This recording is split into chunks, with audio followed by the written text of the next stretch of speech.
අර බන්නනේ ඔන්න ඉතින් මේ වීඩියෝ එක පුරාවටම තියෙන්නේ පුරේ කානිවල් එකේ ඕපදුපටිකයි FIFA World Cup එක ෆයිනල් මැච් එක බලන්න ගිහිල්ලා අපි මොනවද කළේ කියන එකයි. එන්නකෝ එහෙනම් විස්තරාත්මකව වීඩියෝ එකෙන් අපි මොකද කරේ කියලා බලමු. Welcome to Shagirl YouTube channel. ඔන්න ඉතින් කාලයකට පස්සේ වීඩියෝ එකක් අරගෙන ආවා මම. ඉතින් මේ සම්බන්ධයෙන් මම ඔයාලගෙන් නෙමෙයි මම මගෙන්ම සමාව ඉල්ලනවා. හේතුව ඒකට සම්පූර්ණ වැරදි මම. මොකද මම මාවම අමතක කරලා මගේ එනර්ජි එක කිසිම වැඩකට නැති දෙයක් වෙනුවෙන් යොදවලා මේ මාස එකමාර ඒ වගේ චූටි කාලයක් ඇතුළත මම සෑහෙන මගේ පෞද්ගලික ජීවිතේ ඩවුන් වෙලා හිටියේ. ඉතින් මේ වීඩියෝ එක අරගෙන මේ වීඩියෝස් කිහිපයක් තියෙනවා. දවස් 3ක වගේ වීඩියෝස් තියෙනවා. මේ ඔක්කොම අරගෙන ටික කාලයක් වෙනවා මට එඩිට් කරන්නවත් මූඩ් එකක් තිබුණේ නැහැ. හැබැයි මම මාරම බ්ලෙසිං එකක් කරලා තියෙනවා. මොකද මේ කාලෙම මට මේ ජෙනරේෂන් එකේ මැංගෝ ටයිප් සුපිරි යාළුවෝ සෙට් එකක් සෙට් වුණා. ඉතින් එහෙම කෙනෙක් තමයි මට මාර මොටිවේෂන් එකක් දුන්නේ මේක දිගටම කරගෙන යන්න කියලා. ඉතින් එයාට අනිවාර්යයෙන් මේ ක්‍රෙඩිට් එක දෙන්නම ඕනේ. දැන් යමු අපි වීඩියෝ එක ගැන පොඩ්ඩක් කතා කරන්න. ඔයාලා මේ දකින්නේ මං ජීවත් වෙන සුන්දර පරිසරය. ගයිස් මේක වීඩියෝ එකට වඩා ඇත්තටම ලයිව් පුදුම ලස්සනයි. හවසට මෙතන තියෙන වෙනම වයිබ් එකක්. ගයිස් ඔයාලට මගේ මුණෙන් දුක පේනවද? දුක. සීරියස් කියන්නේ යන්නේ මං එන අවුලෙන් අප්පා ඉන්නේ.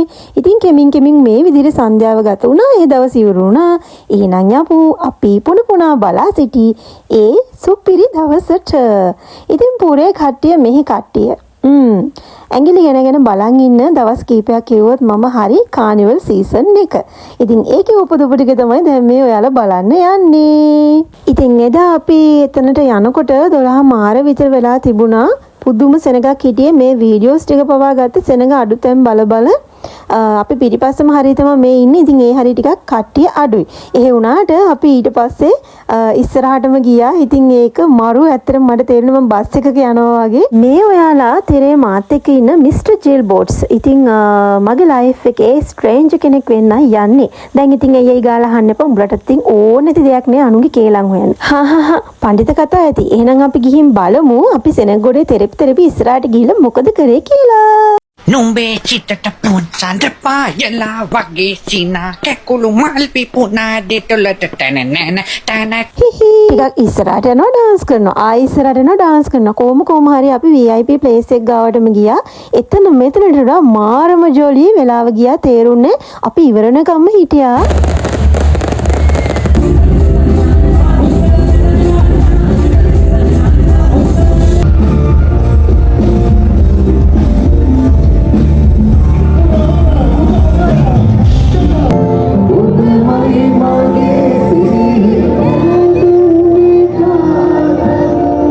ඒක ඔයාට අනේ කිව්වේ ඇත්තම ඔයාට කිව්වේ.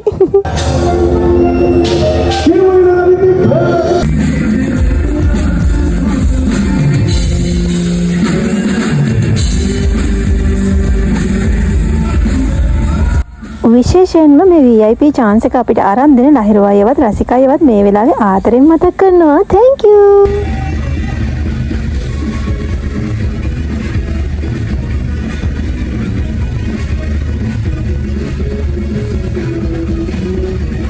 ඔන්න ඔය විදිහට තමයි ඉතින් මියුසිකල් එක නම් ඉවර උනේ. ඉතින් අපි ඉස්සරහම හිටපු නිසා කට්ටිය යනකන් ඉඳලා තමයි එළියට බැස්සේ. මොකද සෙනගොඩේ තෙරපෙන්න බෑ. ඉතින් මේ ටයිම් අපිට පට්ට බඩගින්නක් තිබ්බේ. ඒ වගේම හිටගෙන ඉඳලා පැය ගාණක්ම කකුල් දෙක මාර විදිහට රිදුනා. ඉතින් අපි සෙනගක් නැති එකේ හැමතැනම ඇවිදලා තියෙන කඩවල වලින් අනම්මනම් කෑව. හැබැයි ඉතින් ඒවා වීඩියෝ කරේ නැහැ. මොකද කට්ටිය නිකන් අමුතු ලුක්ස් දෙනවා අනම්මනම් කියනවා මට ඇහුණා. ඉතින් මට චුට්ට ලැඩ හිතුණානේ. ඉතින් ඒ හින්දා ඇතුළේ දේවල් වීඩියෝ කළේ නැහැ. ඊට පස්සේ අපි මේ විදිහට කානිවල් එකේ ඉඳගෙන ඉඳලා අනම්මනම් කාලා පොඩක් රිලැක්ස් වෙලා එළියට ආවා. ඉතින් ඊට පස්සේ මේ වගේ පාර දෙපැත්තේ තියෙන චූටි කඩවල් දිහා බල එනකොට මට මතක් වුණේ අපේ පුංචි කාලේ. ඒක විශේෂයෙන්ම වුණේ අපේ සිසිබෝල් නිසා. එයාගේ වැඩේ මොකක් හරි කඩේක ඇතුළට යනවා අනම්මනම් තෝරනවා. ඉතින් අපේ මමත් ඉස්සර ඒ වගේ ගිහාම එළියට ගන්න මාර අමාරුයි. අපි ඉතින් ඉඳි කිරි කකුල් අමාරු තියාගෙන බලාගෙන ඉන්න එනකන්. ඉතින් මට ඒ කාලේ මතක් වුණා මේ සිද්ධියෙන්. ඉතින් ඒ වගේම තමයි මේ අපරාධ කියන්න බෑ. ඉතින් ගියපු වෙලාව ඉඳන් එනකම්ම කටටයි බඩටයි කිසිම නිවනක් නැහැ. කනවා ඉවරයක් නැහැ. ඉතින් අනම්මනම් අරගෙන ඉතින් ඊයස මට කියන්න බැරි වුණානේ ඔයාලට. මම මෙච්චර අවුලකින් ඉද්දී මගේ හිත හදන්න ඔයාලා හොර ගෙඩිය ටික වගේ එකතු වෙලා මගේ channel එකේ සබ්ලා 1k කරලා මම දන්නේවත් නැහැ. ඉතින් මට හරිම සතුටුයි. ඇත්තටම ඒ හදවත් 1000ට මට කියන වචන නැහැ. ඔයාලා හැමෝටම thank you.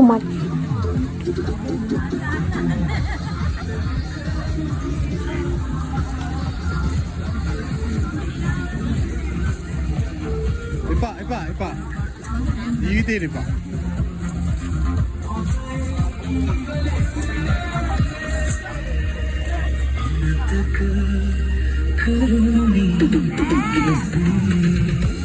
ඔය දැක්කනේ බෑ කියද්දි එපා කියද්දි ආයෙත් රින්ගුව ගිහිල්ලා කඩයක් අස්සට බොහොම අමාරුවෙන් එළියට ගත්තේ. මේ වීඩියෝස් දකින්නකොටත් කකුල් රිදෙන වීඩියෝස් ඇත්තටම මේවා.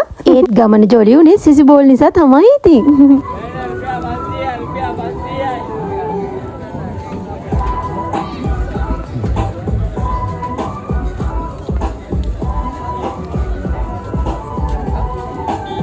මට ආලෝකේ ගෙන දේවි සංසාරයේ නුඹේ ආලෝකේ. හරි ඔය විදිහට තමයි එහෙනම් කානිවල් ඩේ එක ඉවර වුණේ. අපි යමු එහෙනම් ඊළඟ දවසේ මොකද කරේ කියලා බලන්න.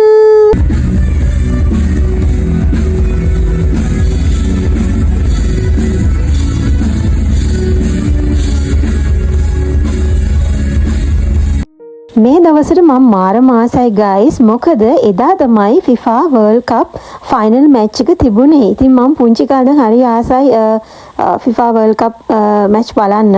ඉතින් අපි ගියා මෙහි ground එකකට මේ match එක බලන්න. රෑ 9:00ටද ලෑස්ති වෙලා. ඉතින් Mr. Gilbert නම් එන්න කැමැත්තක් තිබුණෙම නෑ. එයාට mood එකක් තිබ්බේ නෑ. එයා මගේ mood උත් අවුල් කරා එන්න බෑ කියලා තර්ජනය කරලා තමයි ඇත්තටම කිව්වොත් එක්කගෙන ගියේ. කියන්න බැරුණානේ. ඉතින් එදා රෑ පොඩි අයගේ මැච් වගේකුත් තිබ්බා. ඉතින් අපේ මල්ලි කෙනෙකුත් ඒකේ සෙල්ලම් කරා. ඉතින් මේ ඔබ දකින්නේ පුරවැසියන් ෆයිනල් මැච් එක නරඹන ආකාරයයි. ඉතින් එදා නම් මම මාර හැපි කීටි. මොකද මම සපෝට් කරපු ටීම් එක තමයි එදා වින් කරේ. කියලා වැඩක් නැහැ. මම දැකපු සුපිරිම ෆයිනල් මැච් එකක් ඒක නම්. ඉතින් මේතන ගැන කතා කරනවා හම්මෝ මෙතනින් කෑම ගන්න පුදුම ගේමක් දුන්නේ. එකම එකපාරක් නූඩල් එකක් අරගෙන කෑවා. අනිත් යන හැම වතාවෙම කෑම ඉවරයි හදනකන් ඉන්නේ කියලා ගොඩක් වෙලා බලාගෙන ඉන්න උනා. ඒ අරෙන්න මේක ඕගනයිස් කරපු අය මේක හොඳට කරලා තිබුණා. guys වීඩියෝ එක බලන ගමන් මම ඔයාලගේ දැනුම් පොතට යමක් එකතු කරන්නද? හිතන්න යම් කිසි සිටුේෂන් එකක ඔයා අවුරුදු ගාණක් ඕව ගිව් කර ඉන්නවා. හැබැයි ඔයාට ලැබෙන පිළිතුර එහෙම නැත්නම් ආන්සර් එක 0. ඉතින් ඔයාව ඩෝන්ට් කෙයා නම් ඉන්නේ. ඔයා ඉමෝෂනල් ඔයාට තේරෙනවා ඔයා තනි වෙලා කියලා, ඔයාව යූස් වෙනවා කියලා. ඔයා ඒ වගේ තැන්වල ඉන්න ඕනේ නැහැ.